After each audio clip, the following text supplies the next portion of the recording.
Hello നമസ്കാരം. This is Tasleena. Welcome back to my channel. നമ്മുടെ ചെറിയ മക്കളോട് നമ്മൾ പാരൻസ് നിർബന്ധമായിട്ടും പറഞ്ഞിരിക്കേണ്ട ഒരു 10 കാര്യത്തെക്കുറിച്ച് ഓർമ്മപ്പെടുത്താനാണ് ഞാനിവിടെ വന്നിട്ടുള്ളത്. അതായത് ഫസ്റ്റ് വൺ എന്ന് പറയുന്നത് ഒരു പേഴ്സണൽ ബൗണ്ടറീസ് അവർക്ക് എപ്പോഴും സെറ്റ് ചെയ്ത് കൊടുക്കണം. അതായത് നിങ്ങളുടെ ശരീരം എന്താണെന്നും അവിടെ ആരൊക്കെ എവിടെയൊക്കെ സ്പർശിക്കാം എന്നുള്ളതും അവരോട് വ്യക്തമായിട്ട് പറഞ്ഞു കൊടുക്കുക. നമ്മൾ മനസ്സിലാക്കേണ്ട ഒരു കാര്യം, പല സ്ഥലത്തും മക്കൾ എക്സ്പ്ലോയിറ്റ് ചെയ്യപ്പെടുന്നത് പുറത്തുനിന്നുള്ള ഒരാൾ വന്നിട്ടല്ല. തീർച്ചയായിട്ടും അവർ വിശ്വസിക്കുന്ന അവരുടെ സ്വന്തം ആളുകളിൽ നിന്നാണ് അവർ ചീറ്റ് ചെയ്യപ്പെടാറുള്ളത്. സോ അവരോട് വ്യക്തമായിട്ട് പറഞ്ഞു കൊടുക്കണം, ആരാണെങ്കിലും എവിടെയൊക്കെ നിന്നെ ടച്ച് ചെയ്യാം, എങ്ങനെയൊക്കെ ടച്ച് ചെയ്യാം എന്നുള്ളത് പറഞ്ഞു കൊടുക്കുക. അതേപോലെ തന്നെ അവർക്ക് ഏതെങ്കിലും തരത്തിലൊരു നെഗറ്റീവ് ഫീലിങ്സ് ഉണ്ടായിട്ടുണ്ടെങ്കിൽ തീർച്ചയായിട്ടും അത് പാരൻസിനെ ഇൻഫോം ചെയ്യണം എന്നുള്ളത് അവരെ പറഞ്ഞു മനസ്സിലാക്കുക. നമ്മളിത് പറയുന്ന സമയത്ത് തീർച്ചയായിട്ടും കുട്ടികളുടെ ഭാഗത്തു നിന്ന് ഒരു ക്വസ്റ്റ്യൻ വരും. അതായത് അതെങ്ങനെയാണ് നമുക്ക് മനസ്സിലാവുന്നത്, അയാൾ എങ്ങനെയാ തൊട്ടത്, അല്ലെങ്കിൽ അയാൾ പറഞ്ഞത് ശരിയാണോ, അയാൾ ചെയ്തത് ശരിയാണോ എന്നൊരു ചോദ്യം നിങ്ങൾ പ്രതീക്ഷിക്കാം. അതിനൊറ്റ മറുപടിയേ ഉള്ളൂ. നമ്മൾ മക്കളോട് പറയുക, നിനക്ക് അയാളുടെ സംസാരത്തിൽ അല്ലെങ്കിൽ അയാളുടെ ടച്ചിൽ നിനക്ക് എന്തെങ്കിലും ഒരു ഒരു കംഫർട്ടബിൾ അല്ലാത്ത രീതിയിൽ ഫീൽ ചെയ്തിട്ടുണ്ടെങ്കിൽ അതിൻ്റെ അർത്ഥം അതൊരു റോങ് ആയിട്ടുള്ള റിലേഷൻ ആണെന്നാണ്.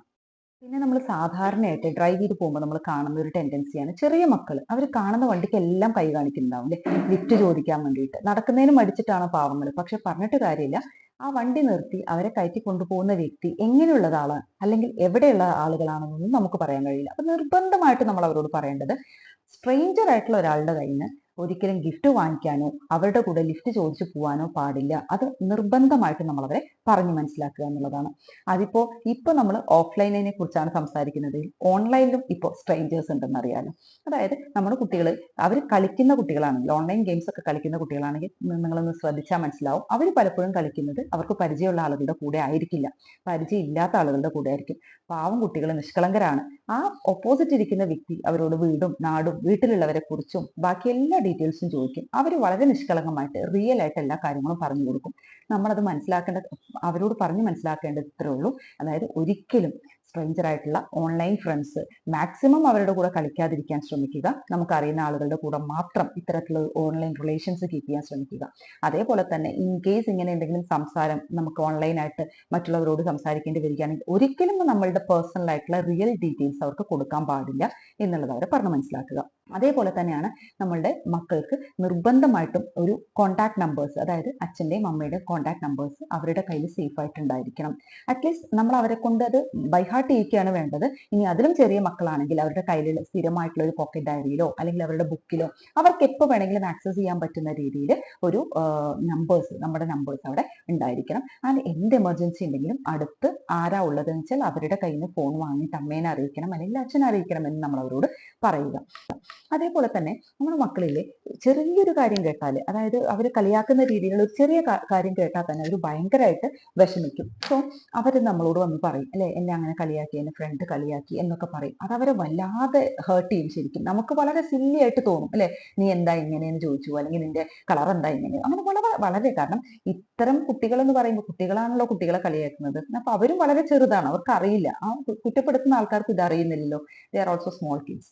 സോ അങ്ങനെയുള്ള സമയത്ത് പറയാം, ഇത് ഇത്രേ ഉള്ളൂ, സാരമില്ല, അവനങ്ങനെ പറഞ്ഞോട്ടെ, ഇനി അങ്ങനെ പറഞ്ഞാൽ തന്നെ എനിക്കത് കുഴപ്പമില്ല എന്ന് നീ പറഞ്ഞാൽ മതി, എന്നാലും നീ നല്ല കുട്ടിയാണ് അല്ലെങ്കിൽ നീ ഉഷാറാണ് എന്നൊക്കെ പറഞ്ഞ് നമ്മളൊന്ന് മോട്ടിവേറ്റ് ചെയ്താൽ മതി. പിറ്റത്തെ ദിവസം അവർക്ക് ഇത്തരത്തിലുള്ള വിമർശനം വരുമ്പോൾ ഓട്ടോമാറ്റിക്കായിട്ട് അവർ പറയും, നിനക്ക് എന്താ കുഴപ്പം, ഞാൻ ഓക്കെ ആണ് എന്ന് പറയാനുള്ള ഒരു കോൺഫിഡൻസ് നമ്മുടെ മക്കളിൽ നമുക്ക് ബിൽഡ് ചെയ്യാൻ കഴിയും. അതേപോലെ നമ്മൾ പറയേണ്ടത് സേഫ് ആൻഡ് അൺസേഫ് പ്ലേസസിനെ കുറിച്ചാണ്. നമുക്കറിയാം ഈ വീക്കെൻഡ്സിലൊക്കെ നമ്മുടെ മക്കൾ പല സ്ഥലങ്ങളിലും പോയി കളിക്കാറുണ്ട്. നമ്മുടെ ചുറ്റുപാടും തന്നെ സേഫ് അല്ലാത്ത ഒരുപാട് സ്ഥലങ്ങൾ ഉണ്ടായിരിക്കും. എസ്പെഷ്യലി അടച്ചുപൂട്ടിയ ബിൽഡിങ്ങുകൾ, കൺസ്ട്രക്ഷൻ നടക്കുന്ന ബിൽഡിങ്ങുകൾ, കാട് പിടിച്ച സ്ഥലങ്ങൾ, അല്ലെങ്കിൽ ഈ കിണറുകളൊക്കെ ഉണ്ടാവില്ലേ. അപ്പൊ ഇങ്ങനെയുള്ള സ്ഥലത്തേക്കൊന്നും ഒരിക്കലും പോകാൻ പാടില്ല എന്നുള്ളത് മനസ്സിലാക്കുക. ഓരോ ദിവസവും കളിക്കാൻ പോകുന്നത് എങ്ങോട്ടാണെന്ന് നമ്മൾ ചോദിച്ച് മനസ്സിലാക്കുക. കളി കഴിഞ്ഞ് തിരിച്ചു വരുമ്പോൾ ഇന്ന് എവിടെയാണ് കളിച്ചത്, ആരുടെ കൂടെ ആയിരുന്നു കളിച്ചിരുന്നത്, എന്തായിരുന്നു കളിച്ചിരുന്നത് എന്നൊക്കെ ചോദിക്കാൻ വളരെ കുറച്ച് സമയം മതി അത് നമ്മൾ സ്പെൻഡ് ചെയ്യുക. അതേപോലെ തന്നെ റോഡ് സേഫ്റ്റിയെ കുറിച്ചിട്ട്, അതായത് നമുക്കറിയാം പല കുട്ടികളും ഇപ്പോൾ സൈക്കിളിലൊക്കെ സ്കൂളിൽ പോകുന്ന കുട്ടികളുണ്ടാവും, അല്ലെങ്കിൽ നടന്നു പോകുന്ന കുട്ടികളാണെങ്കിലും റോഡ് സേഫ്റ്റിയെ കുറിച്ച് തീർച്ചയായിട്ടും അവെയർ ആയിരിക്കണം. ഏത് സൈഡിലൂടെയാണ് പോകേണ്ടത്, എങ്ങനെയാണ് ക്രോസ് ചെയ്യേണ്ടത്, അതേപോലെ തന്നെ സീബ്ര ക്രോസിംഗ് എന്താണ്, ഇങ്ങനെയൊക്കെ നോക്കിയിട്ട് ക്രോസ് ചെയ്യണം. അങ്ങനെയുള്ള ഒരു ബേസിക് ആയിട്ടുള്ള റോഡ് സേഫ്റ്റി റൂൾസ് ഒക്കെ ഒന്ന് അവർക്ക് പറഞ്ഞു കൊടുക്കുക. പറഞ്ഞു കൊടുക്കുക മീൻസ് വെറുതെ എന്ന് പറഞ്ഞാൽ പോരാ, അവരുടെ കൂടെ വണ്ടിയിലൊക്കെ പോകുന്ന സമയത്ത്, നമ്മൾ കാറിലോ ബൈക്കിലൊക്കെ പോകുന്ന സമയത്ത് ഇതിങ്ങനെയൊക്കെയാണ്, സിഗ്നൽ ലൈറ്റ്സ് ഇതൊക്കെയാണ്, അപ്പോൾ ഓരോ ലൈറ്റുകൾ റെപ്രസെന്റ് ചെയ്യുന്നത് എന്തിനെയാണ് എങ്ങനെയാണ് ക്രോസ് ചെയ്യേണ്ടത്, ഇതാണ് സീബ്ര ക്രോസിംഗ് എന്നൊക്കെ പറഞ്ഞ് അവരെ മനസ്സിലാക്കി കൊടുക്കുക. ഇതൊക്കെ ഇവർ നന്നായിട്ട് അവരുടെ മെമ്മറിയിൽ അവർക്ക് സൂക്ഷിക്കാൻ കഴിയും. ലാസ്റ്റ് വൺ എന്ന് പറയുന്നത് നമ്മൾ എപ്പോഴും ഓപ്പൺ കമ്മ്യൂണിക്കേഷൻ നമ്മുടെ മക്കളോട് ശ്രമിക്കുക എന്നുള്ളതാണ്. അവരോട് നിർബന്ധമായിട്ടും പറയാം, നീ ഒരിക്കലും വിഷമിക്കരുത്, നിനക്ക് എന്ത് പ്രോബ്ലം ഉണ്ടെങ്കിലും നമ്മളിവിടെ അച്ഛനും അമ്മയൊക്കെ ഉണ്ട് എന്ന് പറഞ്ഞ് നമ്മൾ അവരെ ആശ്വസിപ്പിക്കുക. കാരണം എന്താണെന്ന് വെച്ച് കഴിഞ്ഞാൽ എന്ത് ഇഷ്യൂസ് ഉണ്ടെങ്കിലും നമ്മുടെ മക്കൾ ഓടി വന്ന് നമ്മളോട് പറയാൻ വേണ്ടിയിട്ട് ആ ഒരൊറ്റ മാർഗ്ഗമേ നമുക്കൊന്നുള്ളൂ. ഓൺലൈൻ ഫ്രണ്ട്സ് ആയിട്ടും ഓൺലൈനിലുള്ള ആളുകളൊക്കെ ആയിട്ട് അവർക്ക് ചുറ്റിലും ഒരുപാട് കഴുകന്മാരിയ്ക്കുന്നുണ്ട് എന്ന് വേണമെങ്കിൽ പറയാം. നമ്മൾ പോലും അറിയാതെ നമ്മളെ മക്കളെ നമുക്ക് നഷ്ടപ്പെടും. നമ്മുടെ വീട്ടിൽ നമ്മളെ സ്നേഹിക്കാനും മനസ്സിലാക്കാനും ഒക്കെ ആളുണ്ടെന്ന് അറിഞ്ഞു കഴിഞ്ഞാൽ തീർച്ചയായിട്ടും നമ്മുടെ മക്കൾക്ക് അറിയാം അവരൊരു സേഫ് ആയിട്ടുള്ള പാരന്റിന്റെ കൂടെയാണ് താമസിക്കുന്നത് എന്നുള്ളത് അവർക്ക് മനസ്സിലാവും.